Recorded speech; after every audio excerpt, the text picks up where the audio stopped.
Je me suis demandé ce que je pourrais bien vous dire qui vous serait utile à l'avenir. Et puis j'ai pensé que je pourrais peut-être raconter comment j'en suis arrivé là. Comment se sont passées certaines de ces choses, et peut-être y a-t-il des leçons à en tirer, parce que je me demande souvent comment cela s'est produit. Quand j'étais jeune, je ne savais pas vraiment ce que j'allais faire quand je serais plus âgé. On me demandait sans cesse, et j'ai fini par me dire que l'idée d'inventer des choses serait vraiment cool. Et si j'ai pensé cela, c'est parce que j'ai lu une citation d'Arthur C. Clarke qui disait qu'une technologie suffisamment avancée est indissociable de la magie.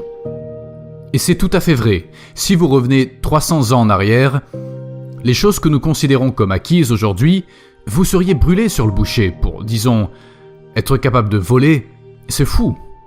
Pouvoir voir à distance, pouvoir communiquer, avoir un esprit de groupe et avoir accès instantanément à toutes les informations du monde depuis presque partout dans le monde.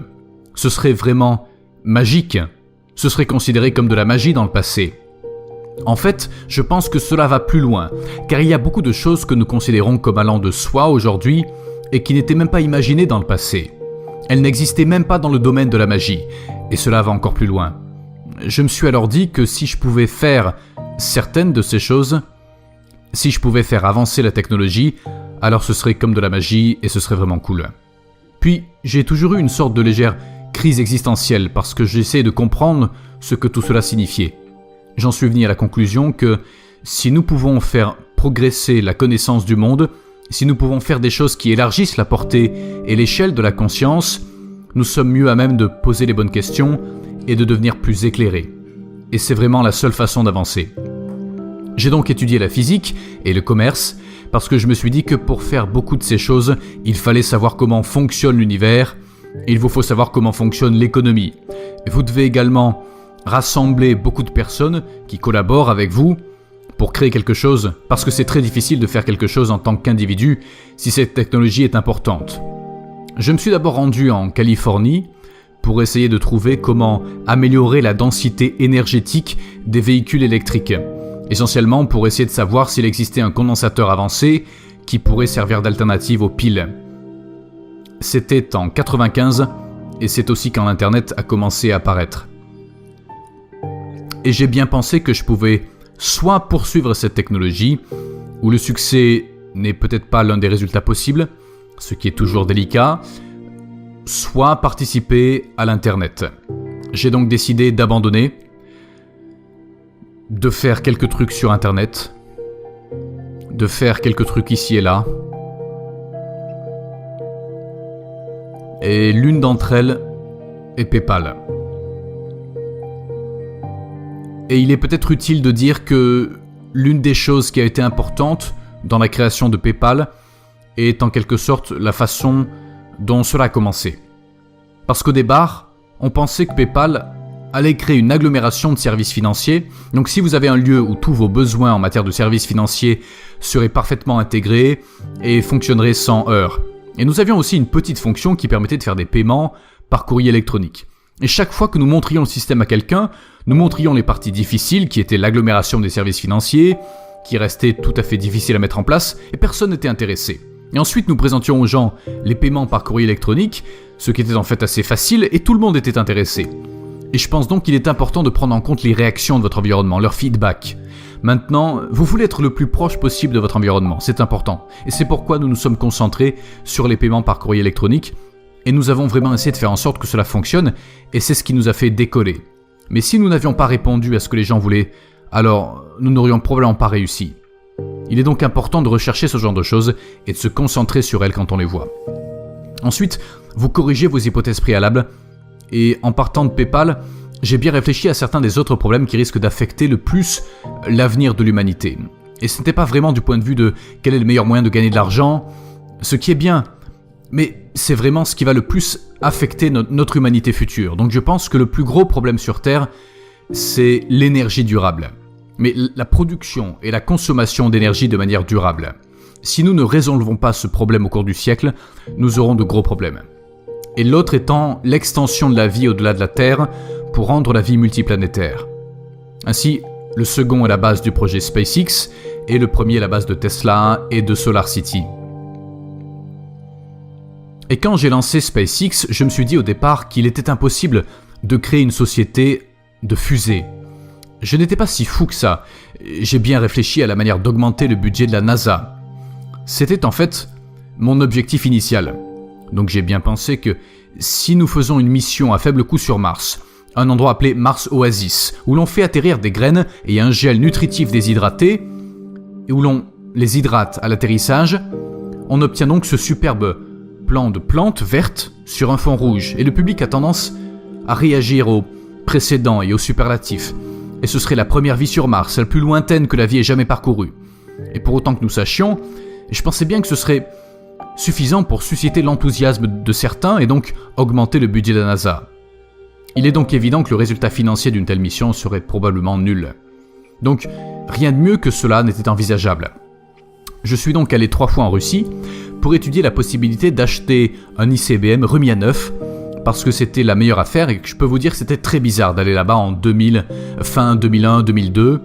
Je suis allé voir les forces de fusée russes et je leur ai dit que j'aimerais acheter 2 de vos plus grosses fusées, mais qu'ils pouvaient garder la bombe nucléaire.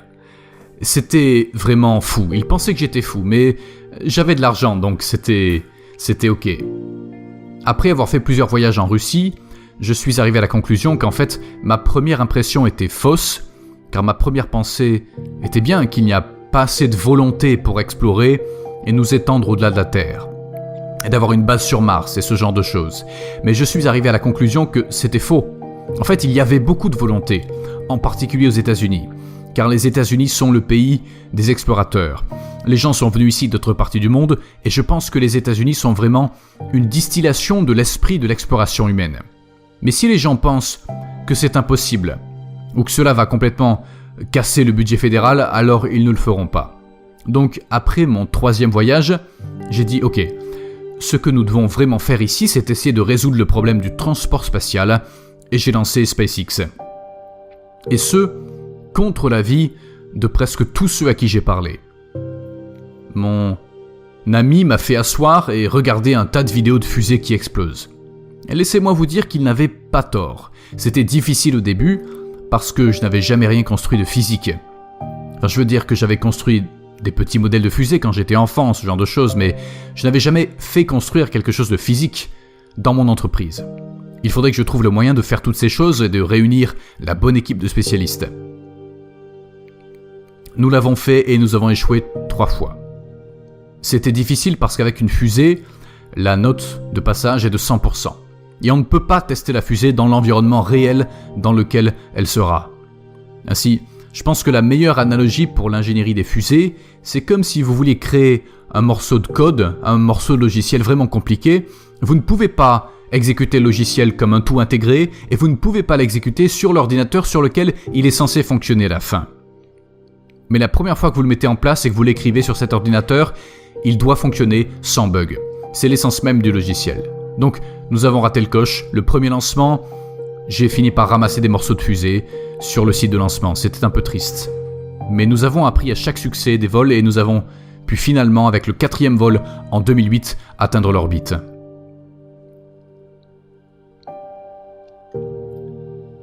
Et nous arrivions alors aux limites de notre budget.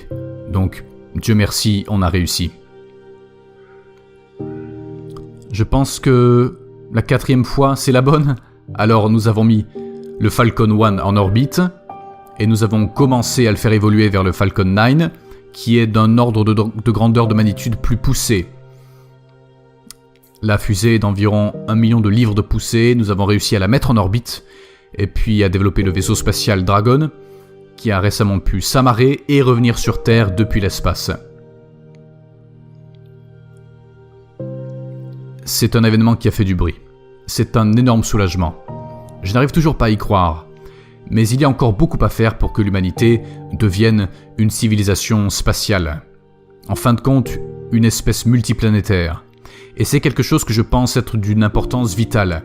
Et j'espère que certains d'entre vous y participeront, soit à SpaceX, soit dans d'autres entreprises, parce que c'est vraiment l'une des choses les plus importantes pour la préservation et l'extension de la conscience. Il est important de noter que je suis sûr que les gens savent que la Terre existe depuis 4 milliards d'années et que la civilisation, du moins en ce qui concerne l'écriture, existe depuis 10 000 ans, ce qui est généreux.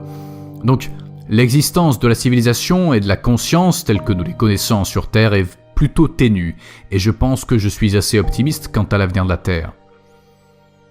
Je ne veux pas que les gens aient la fausse impression que je pense que nous sommes tous sur le point de mourir. Je pense que les choses iront très probablement bien pendant longtemps sur Terre. Mais même si la probabilité est de 99%, le 1% de chance vaut toujours la peine d'être dépensé pour être réglé. Un bon effort pour s'assurer que nous avons sauvegardé la biosphère et la redondance planétaire.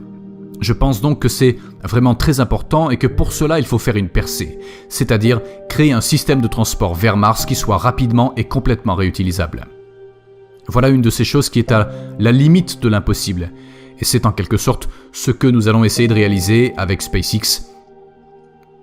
Et ensuite, du côté de Tesla, le but était vraiment d'essayer de montrer ce que les voitures électriques peuvent faire, parce que les gens avaient la mauvaise impression.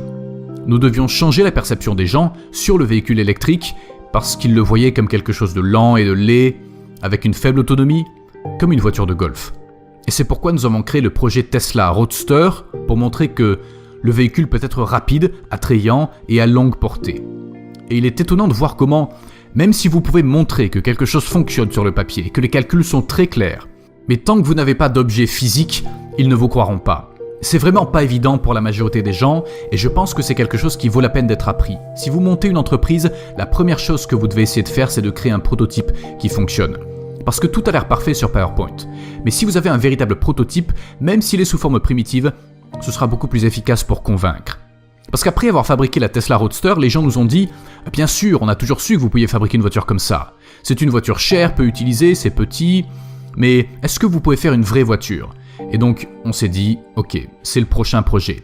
Je pense que le point essentiel que je veux vous faire comprendre, c'est que vous êtes les magiciens du 21e siècle.